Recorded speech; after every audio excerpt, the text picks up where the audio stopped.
Well, good morning, everyone. Welcome to the School of Social Ecology. I am John Gould, the Dean. In social ecology, we like to say that our faculty and our students don't just study social problems, we try to help solve them as well. And so we are always looking to connect with policymakers, practitioners, community leaders. And in that respect, we are delighted to host today our newly returned colleague at the law school, Professor Katie Porter.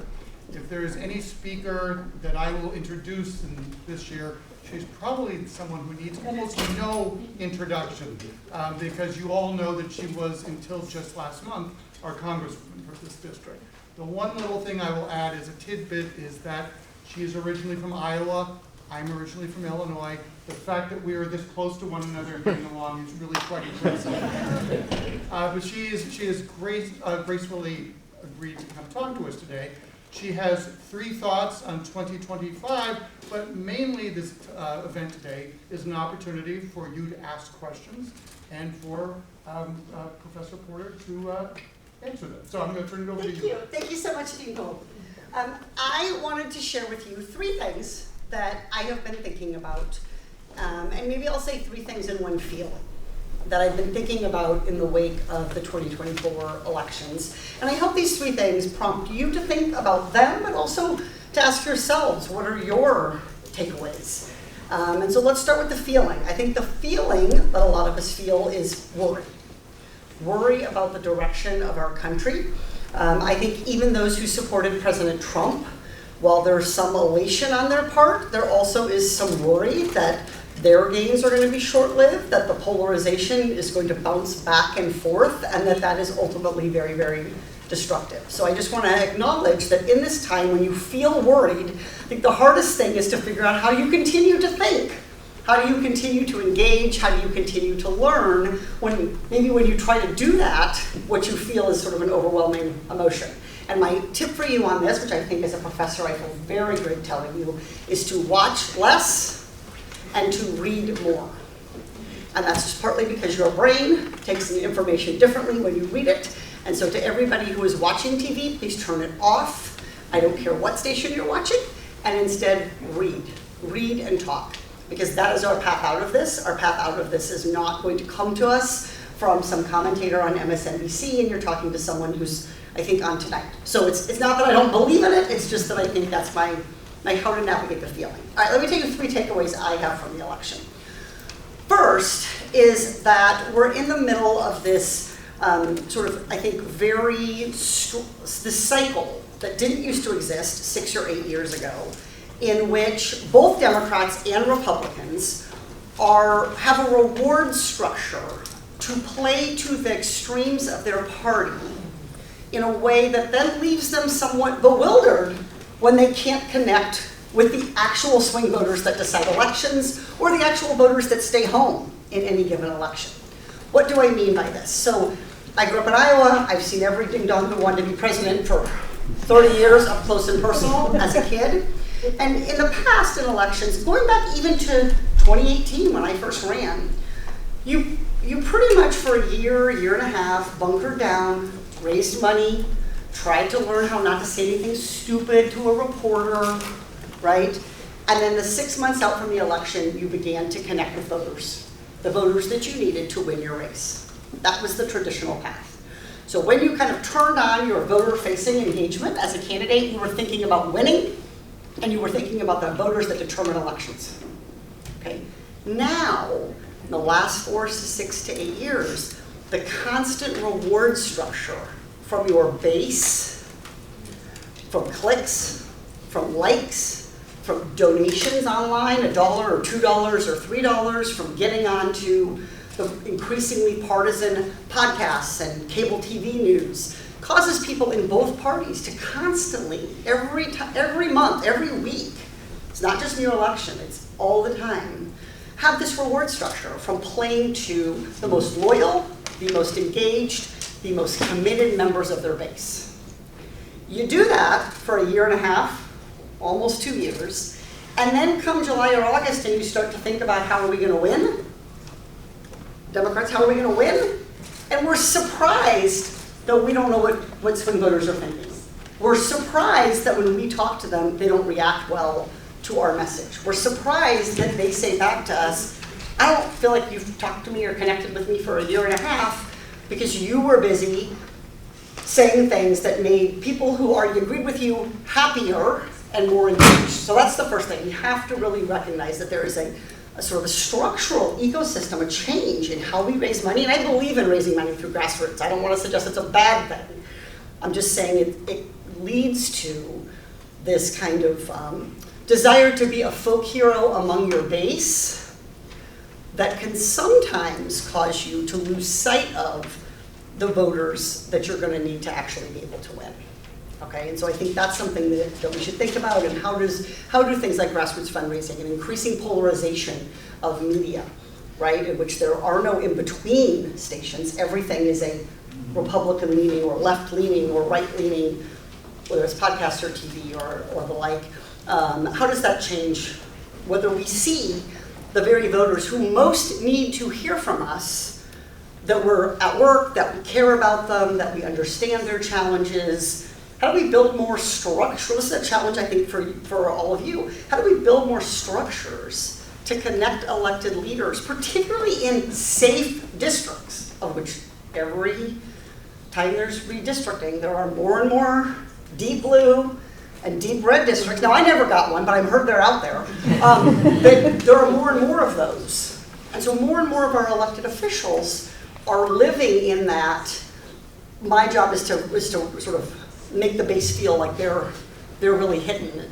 And we have fewer and fewer people who are in that swing mode. And so how do we find ways to bring those people in? The people who say they hate politics. The people who are not on any email fundraising list. The people who turn off the TV when the sports ends and the politics start. How do we create ecosystems for those people? And there are some people thinking about this. Apps that focus on, or ways to engage that focus more on citizenship, more on community, more on problem solving, more on telling your leaders what you need and less on them telling you how great they are. Okay, so I think that's the first thing I've been thinking about. The second thing I've been thinking about is all of this brouhaha about quote unquote identity politics. And all of this sort of people saying that this is the type of candidate, and by that they mean race, sex, gender identity, that quote can win. Okay, and I think that is thinking about identity politics all wrong, and I think that we are increasingly being driven in a very limited, sort of pinched concept of identity that is really, really harmful to democracy and pushes people out of it. What do I mean by this?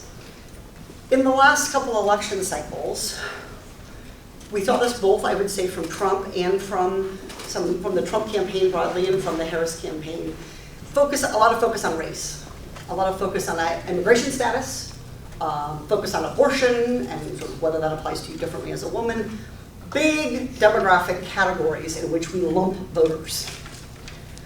I think we're at the limits of how successful that is going to be. So we saw that Latino voters are not a monolith. Some of them are voting Republican. They are not reliably Democrat. The Asian API community has never been politically a monolith. Very, very diverse politically. And anyone who represents Irvine or campaigns in Irvine, but has also campaigned in Garden Grove, knows that firsthand. So when I say we should do more talking about identity, and yet I'm telling you all of that, I think we're at the limits of that being a productive way to connect with people. What do I mean? We should be talking about the identities that we have in common that are ways that we encounter problems. Example, I have an identity as a consumer. And I get frustrated when I go to buy things and they cost too damn much. Talk to me about what it is like to walk into a grocery store and tell your kid, no more omelets, because they all stick to the pan and you're bad at them, and it's $9 a dozen while you're trying, or $9 for 15 eggs while you're learning how to cook. I'm a patient who goes to a pharmacy and has to say, put that drug back, because in 2024 it was covered by my insurance, but in 2025 it's not. These are cross-cutting identities. Workers. Lots of kinds of workers, but we all identify with wanting to be able to end working at some point. Well, maybe not academics, we seem to work well into our later years. But most people want to stop working and become retirees. So talk to us as workers. So I think one of the things that we lost, that we've increasingly lost, is talking to people about the identities they have in common as Americans, right? As homeowners, as renters. And even as American citizens, kind of in a global world, there's less and less of that, and there's more that your demography kind of inevitably is supposed to determine who you're going to vote for. And I think that has run its course. We've taken that as far as we can. It's not very predictive anymore, and I think it's going to be less and less predictive with younger voters. When we look at voters under 50, I think they increasingly are more likely to identify with a lot of different kinds of terms, and we ought to talk to them that way. So when we ran on defending the Affordable Care Act in 2018, we talked to people as patients, right? We talked to them as people who want health care, who want to know they can get health care. That is very, very effective, right? And we ought to do more of that, talking to them as consumers, talking to them as homeowners, talking to them as parents, right, who care whether their kid ever gets off their couch. Please get off your parents' couches. And so those are really, and they can't afford to, right? So that I think is a super important lesson. What was the third thing? This always happens to me. I've given this talk like 3 times and I always pause on the third one and can't remember it. Well, now I can't remember. It might come back to me. But those are 2 things I'm thinking about. I will try to think of the third thing during question and answer, and if I do, I will reconstitute myself and give you the third thing. Questions? What's the best way to protest the cuts to federal grants? Yeah, so the question was, what's the best way to protest the cuts to federal grants? The answer is if you live in a district where you can call your representative, do it. But I think one of the things that's very troubling about this moment is that Congress seems not to have power. Not just Democrats in Congress, actually I would say Republicans in Congress don't seem to have or be exercising much power to stand up to Trump. One of the only encouraging things that I think has happened since President Trump was sworn in was that when he fired 18 inspector generals, and you're supposed to give 30 days notice to Congress that you're going to get rid of these inspector generals because they're there to do an oversight function, as Congress is supposed to do oversight of the executive branch. Chuck Grassley, like the oldest man in the Senate, long-standing Republican, gotten more and more conservative over the years, actually joined with a Democrat to send a letter to President Trump saying, you can't haul off and fire those inspector generals. That's not the law, they're there for a reason, you need to give us notice. So I think one of the things people feel right now is since Trump is expanding power so much and using it so in some cases unlawfully, then the tools of law that we usually use to respond don't seem adequate to the moment. And I don't have any magic solution for you other than I think beginning to organize for 2026, beginning to think about how we put those checks back in place and helping people see the consequences of these things. The reality is that when Trump came into office and very quickly began to do things, many Americans thought that was great. Not because they agreed with Donald Trump per se, but because there was an election and then some things happened. Because often people do not feel that. They say it, nothing changes. This isn't necessarily true, by the way, but elections are determined by both thoughts and feelings. And so I think one of the lessons is that action and doing things and being decisive and not getting lost in the weeds is how we need to also plot our response. And so to the extent people are sending out emails with this is how many dollars and cents, and this is really what overhead costs means, and we actually do need this amount, and these are there needs to be an overarching message that is a response that people can grasp. And so I think the message for federal grants, for research dollars, is we are the leading economy in the world, and we need to hang on to that in the future, and this leaves the United States behind our global competitors. That's what's at stake. That is really different than starting to talk about overhead and diversity grants and the NIH. You've already lost people. So the answer is those, like our federal investment in research, drives our economy, it powers our economy, and it allows us to best China. We cannot afford to pull back. We need to actually be hitting the gas on that and increasing our ability to globally compete. That is a really different message than I think we're seeing, which is we're getting lost in the weeds about some of this stuff. Really, really lost in the weeds. So even on USAID, I am personally very upset and troubled by what this is going to mean for women, for children, for vulnerable people all over the world. That said, at the big picture level, the best message on USAID, I think, is that USAID keeps us safe. Spending at USAID makes America safer. We prevent conflict, we prevent disease, we help prevent fights over resources, we help strengthen coalitions in countries where they are unstable. That keeps us out of forever wars, and that keeps the United States safe. And so these are, the messages I'm giving you are messages that appeal to people who both think Donald Trump is wildly misguided, that would be me, but also open the door to people who aren't sure, who maybe even voted for Trump, but now they're hearing that maybe he's out of control, right? And so I think this goes back to kind of my first point about who are we talking to all of the time? Because as tempting as it is to rant and rave about Trump, and I think we need to make space for that and recognize that people are scared and people are hurt. Some people have already been hurt, and more will be hurt.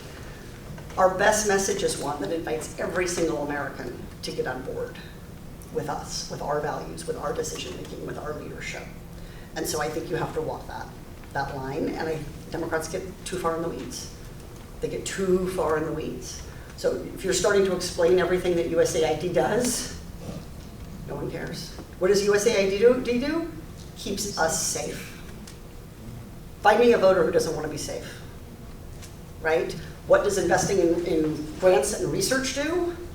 Makes our economy the best in the world.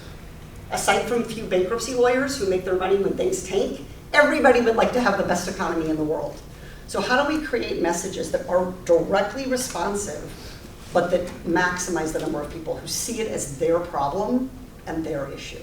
And particularly for things like USAID, things like research grants, which are really concentrated in certain communities like ours, right? But if you think about someone living in Westminster, they might not directly, even just down the road, they might not, or San Juan Capistrano, they might not see the research money, and the NIH is quite the imperative that we do here in the university community. But boy, do they want to have the best economy in the world. Boy, do they want to be safe, right, globally. And so how do we lift up those messages? Yep. So you urged us to turn off our TVs, which is interesting to me because there's a huge assault on the free press. And if people aren't watching MSNBC or whatever they watch, CNN or even Fox News, those, there's Elon Musk who can buy them and turn them into something else. Where do we get our information? How do we know how to mobilize? Because I feel like we're sort of sitting back and just watching all the dominoes fall, and it's just like, oh dear, what shall we do? And when we get around to figuring out to do something, it's going to be too late. Yeah. So how do we figure out how to mobilize? So first, with regard to the press, what you hear on MSNBC is, oh dear. They're not offering a strategy out of this. They're helping you realize that you're not alone in feeling like, oh dear. And there's value in that. But on Fox, what you're hearing is pure elation, as if every decision Donald Trump makes is going to work out great. Even though many people who voted for Trump, some people anyway, are like, including them in Congress, are like look away from the wreckage, right? Hope he slows down. And so I think the assaults on the press and where the press needs you most is in print. And increasingly, then people under 50 aren't going to ever watch cable news. Cable news is in big trouble financially, and I think it's not news. There is no TV news outside of local news. Nationally, that's not news. It is news commentary. So if you're watching Alex Wagner or Lawrence O'Donnell, that's news commentary. They're telling you what they think, or their guests are telling you what they think, along with sometimes what happened. But that's really different than traditional print news or traditional journalism, and figuring out how we invest in that. So I would say thinking about how to listen and engage with sources that the voters we need to win, the voters we need to understand, what are they listening to? And as much as I enjoy being on programs and listening to programs, I'm not sure they're helping me get better at the task that we most desperately need. So what sources are you recommending? So I personally think that the papers are the way to go for actual what is happening in the world. So New York Times, LA Times, San Francisco Chronicle, and those papers are troubled too. We know print journalism is in a world of hurt. But I think we need to double down on that. Thinking about trying to find social media platforms that you can engage in productively. Some of them have really become, I think, fundamentally unsafe places for many people. This is a bigger political question. I think something where social ecology and others, humanities, too, can really think about how do we create ways for people to learn. Democracy is premised on you having information. And people don't have the same information. They don't have this, they're not listening to or hearing from the same sources, and it's really, really hard to move forward.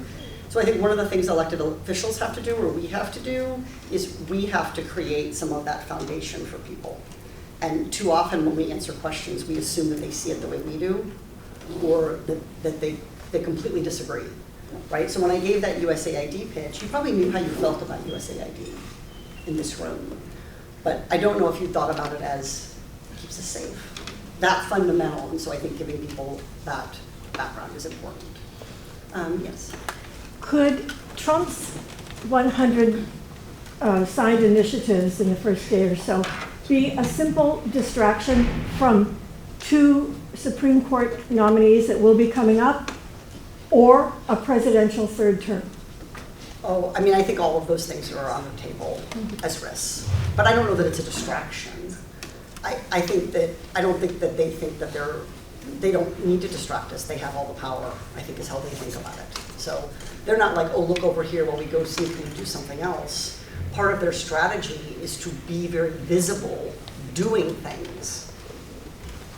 So I don't know that they're trying to get us to look away from it, but I think you are right that we have to balance the sort of everyday cycle of bad things that are happening from getting together with these larger strategies that we need. So to the extent people are standing in front of any given federal agency on any given day that someone's chiseling off its name, that maybe takes away from thinking about what's going to be our strategy with regard to the court, with regard to court nominees, what's going to be our strategy with regard to some of these larger, more fundamental building blocks. I think that's really, really tough. And I will say that there was a lot of hubris in that Democrats seemed not to contemplate that we would lose, or we could lose. And for me, that was really frustrating because I already did that once in 2016, and I didn't find it that fun. So I didn't go see that movie again. In other words, my lesson from 2016 is that elections are close, and they are likely to stay close. And so all the people who say things like, I just can't believe it, I know that's a rhetorical thing, it's just something we say, but if you really couldn't believe it, I think you too need to look at the world in a little more clearly than you did. Or people who say, I don't know a single person who voted for Trump, you must have a tiny ass family. Like, right? I mean, I know people who voted for Trump, lots of them parents on my daughter's water polo team, right? My stepfather, like, if you don't know people who voted for Trump, then how are we ever going to figure out how to win over people who voted for Trump if we don't engage them or know them? So one of the things I've been encouraging people to do is there is going to be a lot of need in the community because of all the cuts. I fear that Medi-Cal cuts, for example, are coming. Is try to find a place to volunteer in your community where you will encounter people who do not think like you. So the problem with volunteering in your church or in your neighborhood is that these are extremely politically polarized places. And so you are likely to find people who share your values, and you need that community too. Think about who volunteers in an animal shelter. Democrats and Republicans, people who like animals, right? People who volunteer at food banks. Actually, disproportionately are Republican in our county. Did you know that? And so some of the biggest food banks in our county are run by evangelical churches and freestanding Christian churches. So thinking about how do you get into, don't go up to them on first day and be like, hi, I'm Bob, and I voted for for Kamala, and I think you're crazy, can we talk about it? Like, don't do it that way. But I think beginning to think about the fact that the forces of polarization are working against us. They're not just helping them, they're working against us. And we have a duty to think about how to affirmatively counter that, both at the sort of structures of politics, but I think also at the grassroots and local structures. Yes? So, I mean, a lot of my friends personally were feeling pretty unsatisfied with the Democratic platform leading up to the election and chose to stay home. Do you feel that trying to turn Trump voters is the right strategy going forward, or mobilizing Democrats is the right way to go forward? I think the fallacy is that you have to choose. And I think that fallacy that you have to choose between increasing turnout, particularly among those who maybe are less frequent voters or reluctant voters, and trying to win over swing voters, the fallacy of choosing almost dooms you to losing. Because we're not going to win enough votes in enough places, often enough to be able to put the pieces back together, particularly after this administration, if we don't build a coalition that draws both of those in. So I think what that means is bigger messaging, broader messaging, right? So you heard me give 2 examples already with grants and with USAID. The danger, I think, is there are forces in our political economy that would like to use this moment to say nothing. And those are people who benefit really, really a lot from where we are. And the problem is most Americans don't think that's them. And we will not win most Americans if we have messaging that simply says nothing. So I think our task is to figure out how big can we go. This is why I'm talking about people as consumers, people as workers, people as parents, people as patients, people as retirees, because this is a much bigger way to draw people into a conversation than, I mean, how many times have we had to hear about this guy in Scranton who's a white blue-collar worker who didn't, I mean, I'm tired of that guy. Like, he's not voting for me, let me move on, right? We keep hearing about this mythical swing voter who's this not college-educated, blue-collar, white guy in his 60s, and we're just chasing him and chasing him and chasing him. And I mean, I really want him to vote for us, but as a Democrat, but I think we have to see that we have a bigger constituency problem, right? And so if you look at sort of the Biden campaign, even in its first iteration, back when he won, a younger voter in Joe Biden world and Democratic world is a voter under 50. That's not young. And I say that to you as someone who's 51. I am not a young voter. I am old. I have children who can, a child who can vote, right? And so we do need to, I think, not be drawn into that false choice. Winning messages, mobilizing messages are effective precisely because they are broad. And so to the extent that people are saying we've got to go to a moderate message, we've got to go to a progressive message, those are the people who would like us to have no message at all. But that's really what's at stake in trying to present that choice. I think the other thing I would say is that there's only so far you can take fear-based negative voting, and we went all the way there, as we, I think, rightfully needed to with Trump. It worked for us in 2016 as Democrats. It didn't work for Democrats fully in this cycle. But one of the dangers of Trump, I think, for Democrats politically, has been that we have had this continuing winning message in many cycles, which is don't Trump, avoid Trump, Trump's bad. When that works, what you do is you cease to have anything else to say. And then, after many years of people saying this, including some of our most prominent Democratic elected official, people who got elevated to higher offices, people who have bigger and bigger platforms, that's that base ecosystem feedback that I was talking about, then all of a sudden people said, well, you don't have anything to say for yourselves. So I think part of our task here, as we're being responsive to Trump, as we're recognizing the real harm, as we're showing fight, is to show we're going to fight to stop him, and because not because that's good in its own right, but we're going to fight to stop him because we have a better idea. And we seem to be uncertain about the second part. How can you possibly, like, Democrats do have better ideas. Why are we afraid to say that? Why are we timid about that? We are the party of a strong, growing economy. Democrats, why are we not owning that? We should be the party of government efficiency, of protecting taxpayer dollars. Not of saving them for their own sake, but of making sure they're really used in the way that does what we want to do, that helps the people the programs are supposed to help. Why would we cede any of those things? The economy, government efficiency, national security. Why would we cede any of those things to a party that is in fact not good at it? And yet, we've got to have an affirmative message on those things. And I think part of that is how we begin to bring in people who say, Democrats don't, like, I don't even know what they stand for. We've heard that a lot. Say what you want about Donald Trump and this wreckage of these first, in my view, it's wreckage, unconstitutional wreckage. Is anybody confused about whether he's doing something or not? There's a lesson there for us. It's not that I want to be the counter. I believe in the rule of law. I believe in protecting the processes that we have.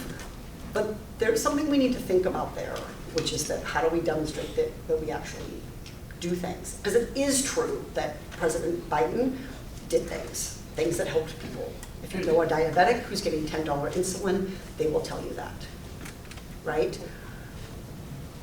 But we've got to have kind of the confidence of our own convictions if we're going to be able to persuade and connect and mobilize people.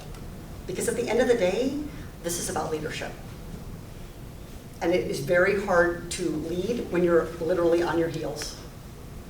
And so I think that is a big risk for us right now, is how much do we just stay on our heels? And I think more than any distraction, what they're trying to do with all of this action is keep us leaning backwards, right? So that we can't begin to develop an affirmative policy agenda. Welcome back to UCI. It's great to have you in the communities. And speaking of UCI community, what is your biggest concern moving forward about higher education? Like if you had to pick one thing, because there's so many different things, it's whiplash for everybody, just within higher education, let alone all the other things. What should we as faculty, staff, students be most concerned about, and what can we do in very concrete terms about that concern?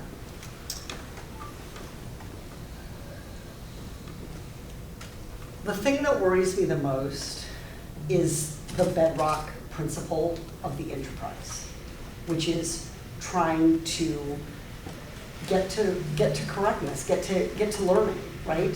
And so I think attacks on freedom of expression, attacks on kinds of research as bad or good, studying certain kinds of people as not okay or okay, I think that is where faculty in particular need to really lean in. So this is, if we think about the tie between why should we have public education, when you ask people why do we have public education, some people really struggle to come up with an answer. Even in my own party, that's a big problem. Why do we have public education? There are two reasons. Can anyone tell me? You know, I'm reaching for the whiteboard. For the economy, to create our workforce of the future, and what's the other one? Well-informed citizens. To have informed citizenry. So that citizenry piece really is dependent on having freedom of expression and freedom of discussion. And I think what Trump has done with attacks on these agencies is going to then turn to higher education. We've already seen it bubbling up from the bottom in the particularly K through 6 kind of system at the local level. And so that seems to me to be the grand enterprise here. Is they're playing a longer game, which is they don't want there to be a population that has good ideas in the future that are counter to theirs. They don't want there to be institutions that can speak out about government overreach and unlawful government in the future in the way that our academics and academic institutions often have. What do we do about that? It's tough. It's tough. But it's not hide, I'll tell you that. So when I say turn off the TV, I don't mean come back on for it. People who say I'm going to go away for 4 years and then I'll re-engage. No. I actually got hit by a car a couple days ago on Thursday, and I kind of wound up on the hood, went over to UTC, crossing from the post office. And my first thought when I stood up was, I'm not dying under Trump. And it was a good reminder of like, just how, I mean, I think the person was startled I wasn't yelling at him more, but it just was a good reminder of, I'm not okay with where we are, all is not okay in the world, and by God, I'm gonna keep fighting. But we have to fight to win. We can't fight for its own sake. And so I think that is where we're struggling, because a lot of what I see Democrats doing are standing with those who are hurt, federal workers, for instance, going to an agency and standing with those who are the federal workers who are hurt. That is an important part of the job, but you're not changing anyone's mind doing that. You're not causing people who are like, I don't care about that agency, I've never heard of it. I pay a lot in taxes, I don't feel like I'm not saying this, voters who are saying these things. How do we do that? So that's I think it's a big picture risk. There'll be a lot of little cuts, but it's the goal is death. It might come by 1,000 paper cuts, but I don't think we should lose sight of what their long-term game is, which is to squash knowledge and squash debate. And they're gonna try to do it in the name of expression and debate, right? Which is, I think, the most pernicious thing about it. Yes? So how do we bring a lot of these good cross-cutting messages home? Because they're the people, our families are the people we know the best, but often are the hardest to persuade or connect with. Yeah.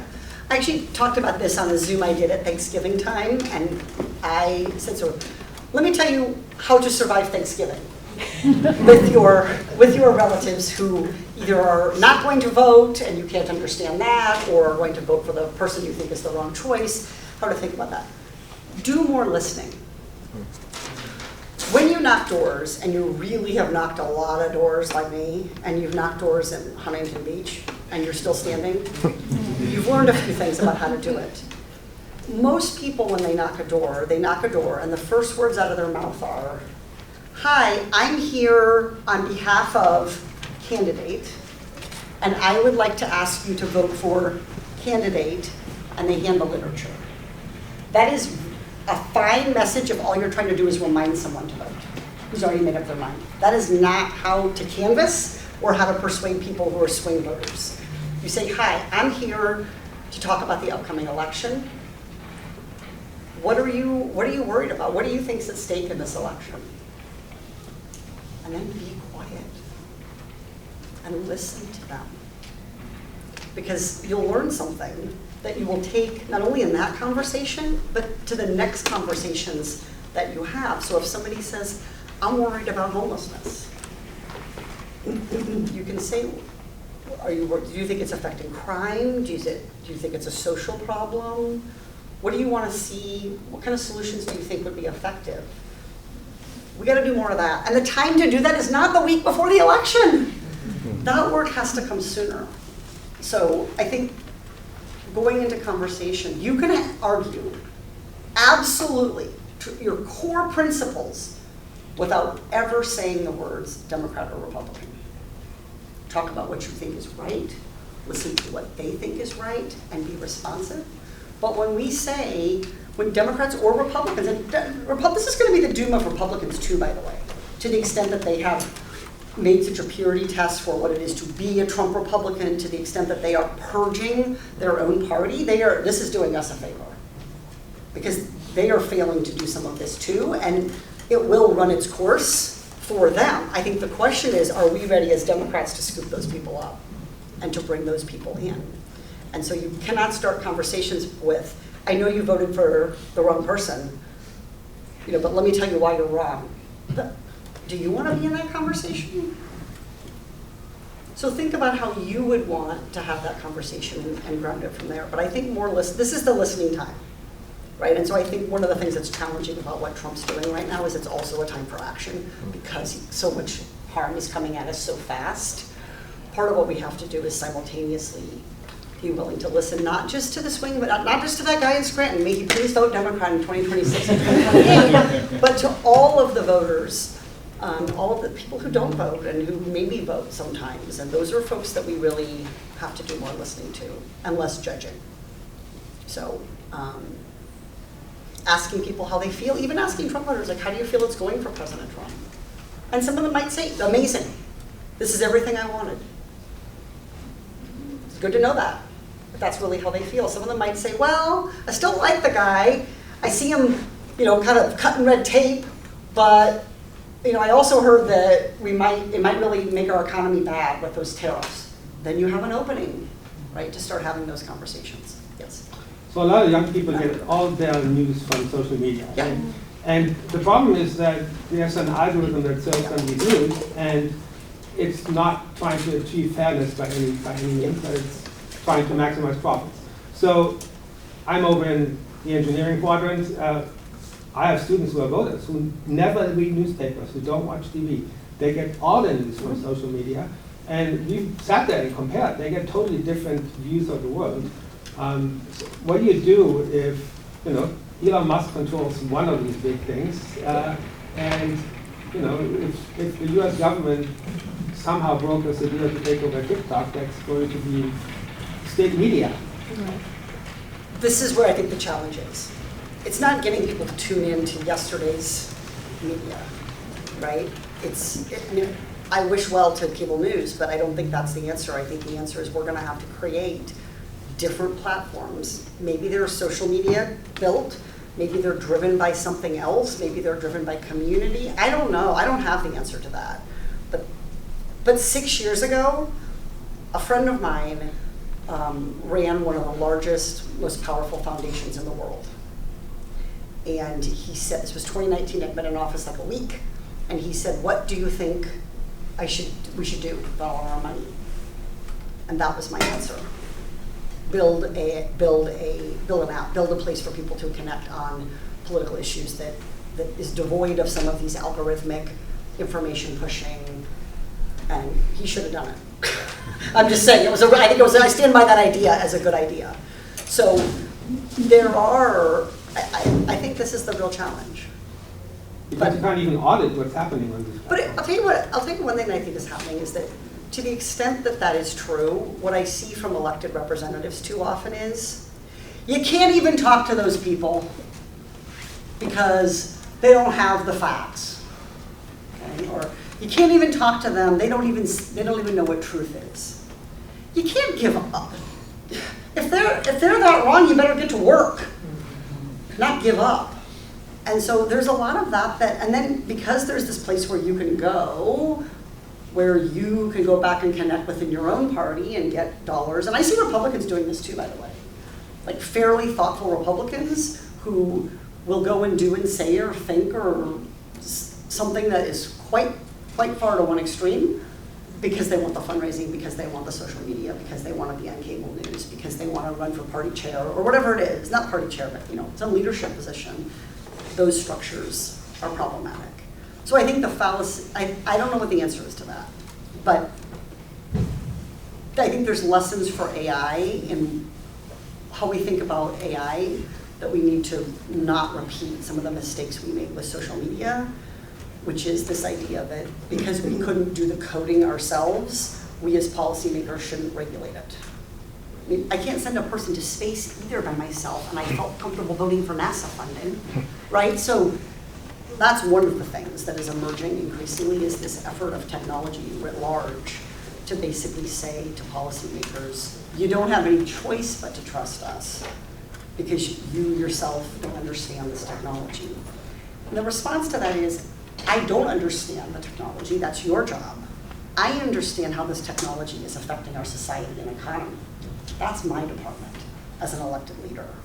And I will, from that position, begin to think about what appropriate policy should be. Because I think AI makes those algorithms, it just keeps going. We're seeing them. There were always algorithms. They're just getting faster, they're just getting better, they're just getting more narrow, they're just getting better at directing people. And so how you put the brakes on that, big problem, big problem. Yes, and then I'll go back there and then there. Thank you so much for being here. I'm very worried about the dismantling of the Department of Education and what that would mean for so many of our higher education institutions, not just the UCs, but the CSUs and even community colleges, and its ability to fold them, to absolutely decimate them. And I'm blown away and baffled that people are like, yeah, do away with the Department of Education. And I'm trying to combat them, like, put it into ChatGPT. What happens if the Department of Education is not. If you don't want to believe me, you don't want to believe like a video or whatever, look for yourself, it'll summarize it, but like, I don't know how to defend the Department of Education. Okay, so let me ask you, let me try to model a little bit what I've been trying to show you here. What do you think will happen if we dismantle the Department of Education? What are you worried about? I'm worried about Pell Grants, I'm worried about our low-income students being able to access higher education and become engaged, informed citizens of our world. Do you not think that funding could flow from the federal government to states in the form of state grants I or worry, financial aid? I worry that financial aid might be significantly impacted because who's going to be regulating and overseeing that? I think that's where you want to start the argument. In other words, focus on the good, not on the structure that does the good, right? So in truth, we didn't used to have a Department of Education. We also didn't used to have as much equality in education. That's also true. But you can envision there could be a country that had an amazing system of higher education with much better equality than we've ever been able to get to, that funded it through direct grants to consumers, to students, who funded it through, not through the Department of Education, but through Treasury, for example. Treasury is actually quite good at this, at taking your money and giving it back out. So we don't necessarily, if what we want to do is fund people, there is an argument that you could do that. The point, though, I think of what's bothering you is that the damage and the speed at which, there isn't an alternative plan. It's take it down so that we don't have the thing. But what you should focus on is the importance of the thing, not on the means by which it's done. So the problem with, the Consumer Financial Protection Bureau, which Trump shuttered, is there is no other plan for somebody else to regulate any of that stuff, right? The problem with the Department of Education is if it goes away, they're not saying, oh, we're going to block grant money to states and allow them to, or we're going to have the Treasury, you're going to directly apply to Treasury through filing a tax return to get a refund that is the size of your tuition, which you could have done. You could actually put on your tax return where you want your tuition check sent. They don't have an alternative. It's just about making it go away. So I think defending the department, defending, quote, NIH, for example, is not nearly as effective as defending life-saving research, right? And so these departments government has to own its own reputation and its own efficacy, and needs to, and we can talk about the what is going to come rather than the department itself. So I would tell you to say, I'm worried that kids, amazing Americans who are going to be the leaders of our next generation, are not going to be able to afford college. That's what's at stake.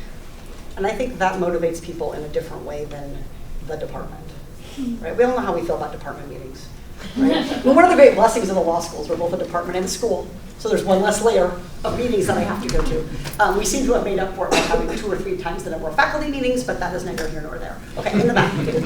Hi, thank you. I want a fact strategy. You've urged us to stay out of the weeds when we communicate. I'm an academic. I live in the weeds. Yeah, that's why, to be honest, that's why when I first ran, and I think this was true for Dakeman too, in some ways, people thought we'd be really lousy. Okay, so. Turns out academics actually have a pretty good track record of winning and of doing really well, but that's generally why every political consultant in the world dreads an academic candidate. You've heard this, haven't you? Yeah. There's so many lies in the public sphere. And my first reaction is to try to counter the lies. No, in fact, 17 countries have birthright citizenship, and I know that that's just dead end. Yeah. So what do you do about establishing like a consensual set of facts to have a discussion Yeah. about? So one of the most helpful things someone told me once was, these are not classroom conversations. So in the classroom, if someone gives a wrong answer, you have really, I think, a moral duty to, certainly a professional obligation, to tell them that they are wrong and to use whatever means necessary to try to get them to correct. So you call on them again, you use a stronger example, you exaggerate the hypothetical. We all know the tools. That's not our citizenship hat. That's not how you build consensus in a democracy. right? No one has empowered you more than any other citizen, wrong though they may be, to occupy that kind of engagement. In terms of facts, it is helpful to ask people, why do you think that? What are you most worried about? And to try to counter the fact. And there are voters that we are not going to win. There are people who are embedded in wrong information for now a generation of it almost, and they are not going to come back. But what I worry about is the 2 or 3 generations of people who don't think voting matters that we have not engaged. So I would put more focus on those people. Who are reluctant to come to the Democratic side because we're spending $50 million on condoms in Gaza. And you respond? I would say, we're spending money on what in Gaza? Condoms. Condoms in Gaza. Young people are anti-condom. Yeah, the Democrats are That's spending the lie they're telling. That's a Yeah. lie. Whatever. This is what Republicans are saying? saying that. Yeah. Yeah, so, The president said it. yeah, so don't take every piece of bait. So I think what you go back to is you say, look, I agree with you that government spending is something that we should be thinking about. And it is appropriate to ask whether the money that we're spending on preventative, on sexual health or on preventative health or on foreign aid is appropriate, is serving us. That's not a debate I'm afraid to have. I believe that spending that money is smart, is sensible, is the only way to avoid. So why are we spending money on Gaza? We're spending money on Gaza because we want to avoid a forever war. Because we don't want the Middle East to erupt into a nuclear zone. That doesn't sound good for any of us. You and I don't agree at all, but that sounds bad for both of us. I don't see a good outcome for either of us there, right? If we have disease that spreads, that's the thing about disease. Eventually they spread to you, right? And so that's why we're spending money on those things. So I think that's the best you can do, is to take it back to the why. Okay, yep. And I'm gonna come back. And welcome back to UCI also. You know what's funny, guys? I never actually left. Like I moved It's good to see you here. Like my kids are still in public school here, so they were lightly supervised a couple days of the week. But yeah, it doesn't feel as much like a welcome. I mean, I did go into the classroom though, and I gave my, this is an aside, I welcomed everybody and I started my lecture, and about 7 minutes in, I was like, oh, time to wrap it up. Because as an elected official, if you are talking more than 5 or 7 minutes, you are losing. And then I was like, I have 82 more minutes. It was shocking. It was shocking. And that part of it was eye-opening. Like, I have 82 minutes, and I was like, wow. So I just missed them 30 minutes early the first day. I was like, I have things to say. So that part is a return. We're happy to have you here, but get out of here and go do something, go Yeah. with the governorship maybe. So I think this is a good extension of what we were talking about. So there's this education gap now that's been growing where you've got non-college educated people who are clearly voting Republican or non-college educated, right, and the college educated going the other way. And so we have this, I mean, I guess all part of the same problem, speaking to people. How do we connect with those kind of people? I think your superpower in a sense has been your very good, plain-spoken, sort of making contact with people. And so I guess I wonder, what are your ideas about how to cross that gap? Because there's a trust gap too. There's a sense in which they don't trust the sort of academic way that we speak, and that's a problem. And the other thing I wanted to just add is, do you think Democrats should go on Fox News more, and do you have opportunities to do that? Is there a way, it always seems like part of the problem is they don't hear our message. Yeah, so let me take the second one first. I have done Fox News. I am pretty thoughtful about what programs, what hosts, what content I'm willing to engage on, because if it's not going to be, if you just want to yell at me, you can call my office and do that, right? I don't come to one of my town halls. I don't need to do that on national television. But I've done some things where I went on with a Republican, the two of us together, on like a bill that we both support. The two of us co-sponsored a bill. I did a bill that I was really proud of that went nowhere because it was killed by both Democrats and Republicans, called the Presidential Ethics Reform Act, that would have provided disclosures from the president's adult children about their business dealings and their potential conflicts of interest. And between but Jared Kushner and but Hunter Biden, it went nowhere. But I did that bill with Representative J.D. Comer, the Republican head of the Oversight Committee. We did that bill together, and we went on both CNN and Fox News together, and it was terrific. There aren't a lot of hosts like that left. That's not the business model of cable news, right? The business model of cable news is to vindicate that everyone thinks the way you do, right? Not to expose you to different ways to think. And so one of the things I think about reading the paper is, as painful as this is, read the op-ed part of it, right? Because again, those are the opinions that you're not hearing. Your first question was? About the education gap. Oh, and yeah. how to speak to people. So we need to be honest about this. There is elitism in our government. Straight up. And I don't think Democrats want to say that. But look around. Look at who's elected at every level. It takes too much money to run for Congress. It takes years off work. It takes a donor structure that you really can't, very, very difficult to build if you don't come from wealth or know wealth or didn't go to a graduate school, for instance, where people have gone on to make money. Some of the candidates Democrats have run who are outside of that have been very exciting. Whether they've won or not, very, very exciting. So rather than saying, we're not elite, they're elite, I think the observation needs to be there is actually a problem in how we identify candidates, how they bubble up, how we lift them up, and how we think about them.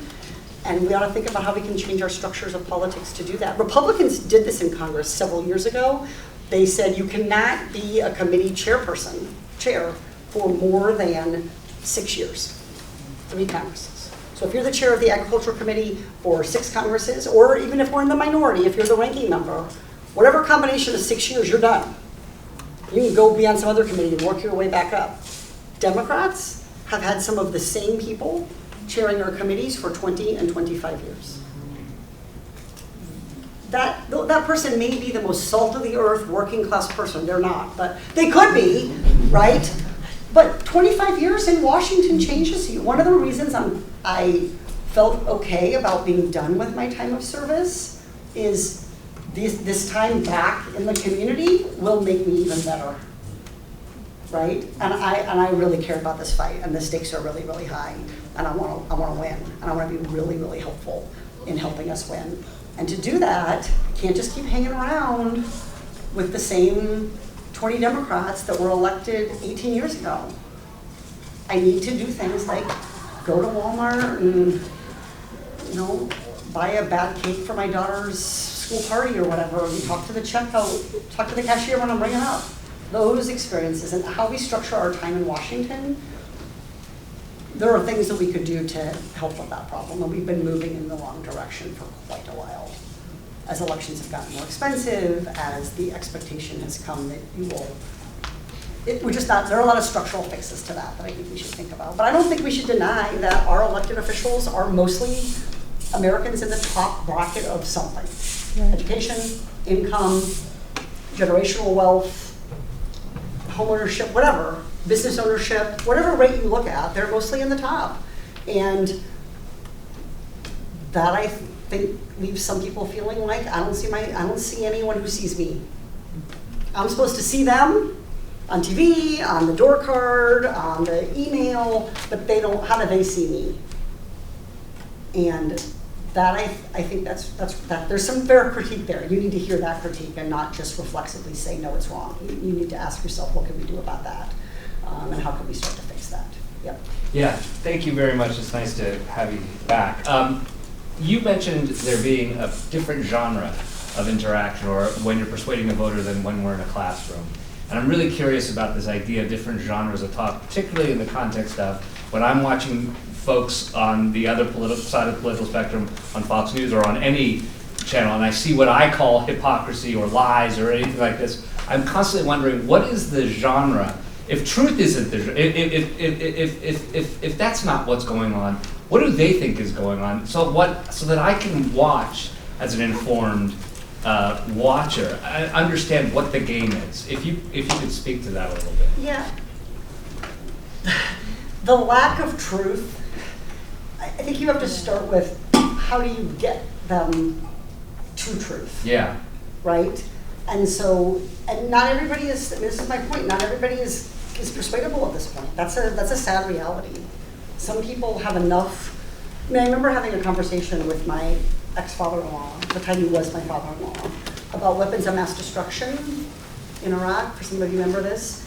And he was saying that there were weapons of mass destruction. I was like, no. Like Bush said, Yeah.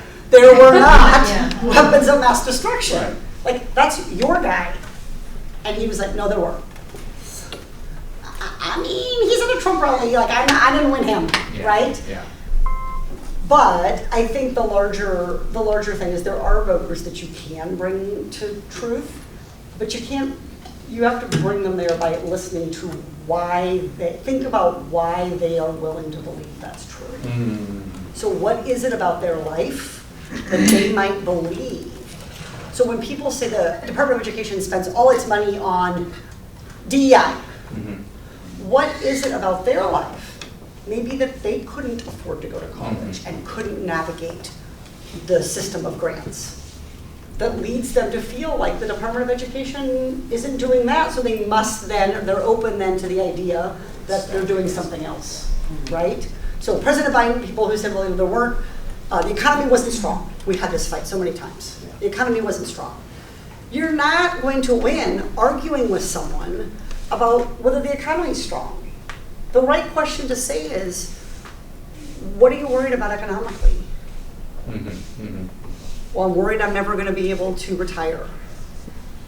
That's our engagement point. So I think thinking about what makes them susceptible. Now, of course, one of the things education does that I think is so incredibly important is it causes you to question, it causes you to, you know how to research, you know how to test things. This is what I think the underlying attack on education is to limit that kind of inquiry and the ability to do that kind of inquiry. So it is harder with voters who have less of those tools and less time to use those tools, but I think that's the right way to think about it. What would you think about the world? Or what experience have you had in the world that you might believe that thing, I'm not going to call it a fact, but that thing could be correct, right? All right, let's see, yeah. And I promise I do see you. I'm from Oakland, so it's a very progressive liberal town. There's a huge divide between the liberal Democratic Party and the progressive Democratic Party. How would you merge these two ideologies together? Can I just be honest? I really think this, and I don't mean to be disrespectful to your question, because they are very much grappling with this, the folks in Oakland and the people who are running in Oakland, and Oakland has a lot of challenges politically right now. I don't mean to be disrespectful to it. I just don't think that ever gets us out of it. So I don't care what your label is. If I lived in Oakland, what I would want to hear is how are we going to keep businesses in Oakland, and how are we going to make Oakland a safe place where our retail communities can thrive? That would be one of my concerns, for example. Or transportation between Oakland and San Francisco and BART and lack of funding. What is your plan on that? I don't really care what label you put on yourself. If you've got a good plan on the things that I care about, I'm listening. So the fact that we're living in that world doesn't get us.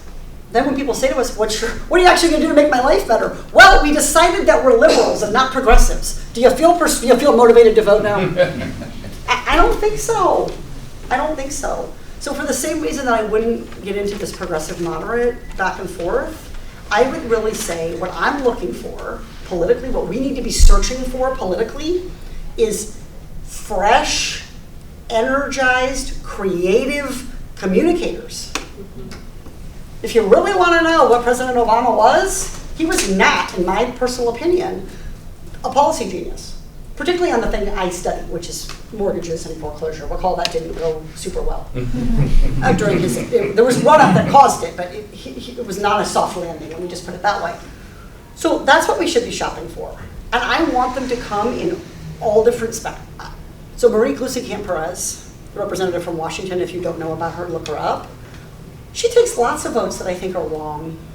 I take votes that she's like that's not it. But I know talent when I see it. And I know somebody who's teaching me how to talk to and listen to and win people that I didn't used to know how to win. That's what we need in our next generation of leaders, the next federal leaders, the next state leaders. We've got to find talent and we have to make space for it. Because that is our tool. And I'm less interested, given the other side is so far over here. I guess they're to the right, but you get the places to your right.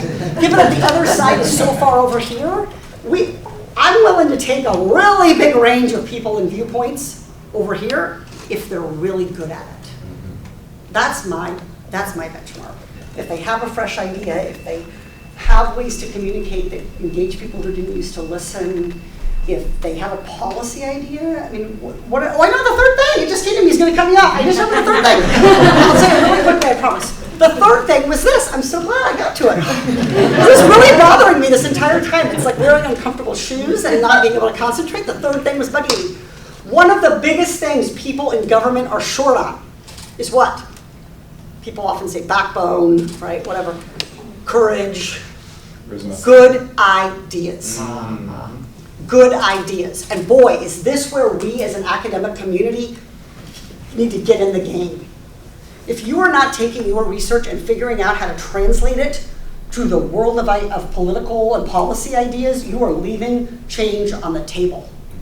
And that is just as true for our scientists as it is for our folks here in social ecology. Too often when you ask Democrats, well, what are we going to do about health care? They say, well, let's see, we passed the Affordable Care Act. When you were like 4? I mean, come on, right? What about childcare? Well, you know, we've done the same old community block grant thing for 60 years and childcare is still unaffordable, so let's keep on keeping on. We need good ideas. And that is part of the reason that our platform is where it is, that we're not moving forward, that people feel that Democrats are a little bit stuck. We need new ideas. And so we need to be not afraid to try, in this period especially, to try some out and see what sticks and see what works for people. So that is a big call, I think, to the academic community. One of my 3 takeaways: we need good ideas.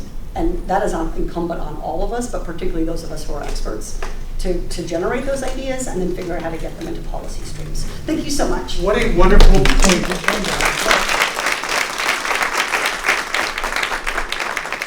I'm going to leave one last question for the end. You've talked a lot about 2025.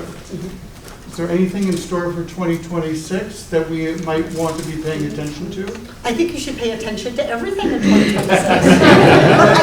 I do think that these larger questions about how we get out of the dynamics where we've been stuck and reset going forward are really, really, really important. The recipe of 2018 is not going to be the recipe for 2026. And so I think generally trying to think about how do we reinvigorate. People say Washington seems rattled. They seem off their game. They seem to not know what to do. We got to find people who do. And whether that's a Pete Buttigieg, who is good at going on Fox News and has figured out how to do that, to me, that's something we didn't have. And I think that's worth fighting. Or whether that's Marie Gluesenkamp-Perez, who's runs an auto repair shop, and she's talking to working class voters in a way that hasn't. I think we got to lift up those voices and see what sticks and make more space for it. So then 2026 and you? Anything we should be thinking about? No, Dean Gould. Thank you very much for asking. All right. Well, I hope you will all please join me in thanking Professor Porter for being with us today.